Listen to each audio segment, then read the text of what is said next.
Hello friends, నేను ఈ గాజువాక శివాలయం అంటే ఎప్పుడు చూసినా ఈ సుబ్రహ్మణ్య స్వామి దగ్గర దీపాలు వెలుగుతూనే ఉంటాయి. ఖాళీ అయితే అస్సలు ఉండదు. ఈ గాజువాకలో నేను రోజు చూస్తాను. దర్శనానికి వెళ్తాను కానీ ఖాళీ ఉండదు అనమాట. నిన్న అయితే ఈవినింగ్ 4:30 కల్లా వెళ్ళి చూశాను. చాలా ప్రశాంతంగా ఖాళీగా ఉంది. అసలు భక్తులంటే ఎక్కువ రావడం అదే స్టార్టింగ్. నేను అదే టైంలో వెళ్ళాను. భక్తులు తక్కువ ఉన్నారు. సో, అలా చూసి నా స్తంభాన్ని చూసి చాలా దీపాలు వెలిగింది. చాలా అందంగా, వైభవంగా డెకరేషన్ గానీ అవన్నీ ఎలా అంటే అలా ఒక లెక్కలో చేశారు. సో, ఈ శివాలయం మన గాజువాక దగ్గర ఉంటది. ఈ టెంపుల్ ఎప్పుడు వెళ్ళినా సరే అవైలబుల్‌గా ఉంటాయి. సో, ఇక్కడేంటంటే ఈ టెంపుల్‌ని మనం అనుకున్నటివన్నీ జరుగుతాయి. సో, నేనొచ్చిన గాజువాకలో అయితే ఎప్పుడు ఈ టెంపుల్‌కి నేను తలుచుకుంటే వెళ్తాను. ఆల్రెడీ నేను ఇది తలుచుకొని కూడా ఒక పని సక్సెస్‌గా కూడా అవ్వింది.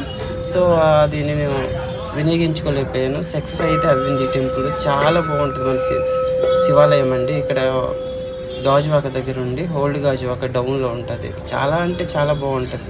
నేనైతే ఎక్సలెంట్‌గా నేను చూసాను. దాని తర్వాత ఇంకా రెండోసారి కూడా మళ్ళీ అక్కడికెళ్ళి కూర్చొని దేవుడిని దర్శనం చేసుకున్నాను. చాలా ప్రశాంతంగా ఉంది.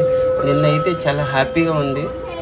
అసలు ఈ వారం రోజులు కూడా టెంపుల్ ఖాళీ లేదు. ఇప్పుడు స్టార్టింగ్ ముందుగా నేనే వెళ్ళాను. వెళ్ళిన తర్వాత దర్శనం చాలా బాగా అయింది.